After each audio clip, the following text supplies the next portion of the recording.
अस्सलामुअलैकुम everyone, I hope you all are fine and fresh by the grace of almighty Allah. तो आज की इस वीडियो में हम HCF and LCM find out करेंगे 36 एंड 72 का बाय डिवीजन मेथड। तो चलिए जल्दी से स्टार्ट करते हैं अपनी वीडियो। सबसे पहले हम इसका एचसीएफ फाइंड आउट करेंगे और एचसीएफ के लिए ज़रूरी है कि यहाँ जितनी वैल्यूज़ हैं उन्हें एक साथ और एक ही टेबल से डिवाइड किया जाए। तो यहाँ जो हमारे पास वैल्यूज़ हैं उनमें है 36 एंड 72। दोनों के लास्ट में इवन नंबर है, यानी कि दोनों वैल्यूज़ 2 से इजीली डिवाइड हो सकती हैं। तो सबसे पहले हम इनको 2 से डिवाइड करना स्टार्ट करेंगे।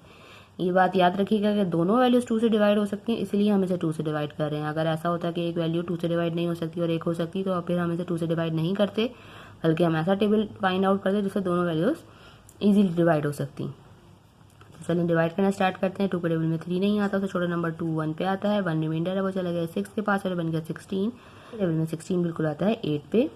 इसी तरह 2 के टेबल में 7 नहीं आता, उससे छोटा नंबर 6 आता है और वो आता है 3 पे। 1 रिमाइंडर है, वो चला गया 2 के पास और बन गया 12। 2 के टेबल में 12 बिल्कुल आता है 6 पे। अभी भी देखिए हमारे पास ऐसी वैल्यूज़ हैं जिनके लास्ट में इवन नंबर है, यानी कि अभी भी दोनों 2 से डिवाइड हो सकती हैं।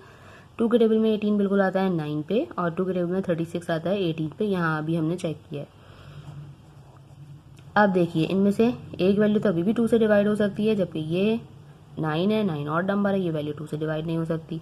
अब हम देखेंगे कि 2 के बाद कोई और ऐसा टेबल है जिससे ये दोनों एक साथ डिवाइड हो सकें। देखिए बिल्कुल 3 से डिवाइड हो सकती हैं, क्योंकि 3 के टेबल में 9 भी आता है और 18 भी आता है। तो अब हम इसे 3 से डिवाइड करेंगे।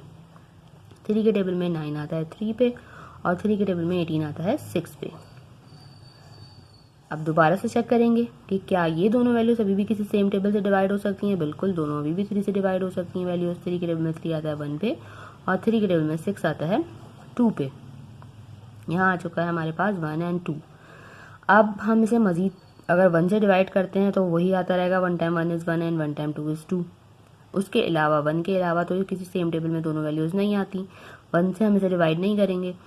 तो अब हम क्या करेंगे, इसका मतलब है कि अब जब ये दोनों वैल्यूज़ किसी सेम टेबल से डिवाइड नहीं हो सकती तो अब हम इसे मजीद डिवाइड नहीं करेंगे। और उसका मतलब ये है कि हमारे पास हमारा हाईएस्ट कॉमन फैक्टर एचसीएफ जो है वो आ चुका है।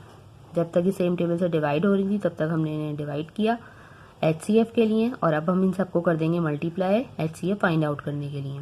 2 multiply by 2 multiply by 3 multiply by 3। 2 time 2 is 4, 4 time 3 is 12 and 12 time 3 is 36। Means हमारा एचसीएफ आ चुका है यहाँ पे 36। अब एलसीएम के लिए क्या करना है। एलसीएम के लिए हमारे पास जितनी भी वैल्यूज़ होती हैं उन्हें हमें बिल्कुल एंड तक डिवाइड करना होता है, जब तक कि हमारे पास 1 ना आ जाए। एक तो हमारे पास यहाँ 1 आ चुका है, दूसरा 1 भी हमें लाना है। वो किस तरह लाएंगे, इस 2 को हमने 2 से ही डिवाइड करना है। ये 1 हम यहाँ ऐसे ही कॉपी कर लेंगे और 2 के टेबल में 2 आता है 1 पे। देखिए दोनों 1 आ चुके हैं, दोनों वैल्यूज़ कम्प्लीटली डिवाइड हो चुकी हैं। अब हम इसका एलसीएम भी ईजिली फाइंड आउट कर सकते हैं। एलसीएम के लिए हम क्या करेंगे, इन सबको बिल्कुल स्टार्ट से लेकर एंड तक कर देंगे मल्टीप्लाई, जिन टेबल से हमने इन दोनों वैल्यूज़ को एंड तक किया है divide. 2 multiply by 2 multiply by 3 multiply by 3 and multiply by 2। 2 time 2 is 4, 4 time 3 is 12, 12 time 3 is 36, 36 time 2 is 72। Means हमारा लीस्ट कॉमन मल्टीपल एलसीएम भी आ चुका है हमारे पास 36 एंड 72 का, और वो है 72। देखा आपने कितनी जल्दी से हमने एक ही डिवीजन मेथड को फॉलो करते हुए इसका एचसीएफ और एलसीएम दोनों जो है वो कितनी जल्दी से फाइंड आउट कर लिए हैं। आई होप कि वीडियो आपको अच्छे से समझ आई है। अगर ये वीडियो आपको पसंद आई है तो इसे लाइक और शेयर जरूर करें और मेरे चैनल को भी सब्सक्राइब करें।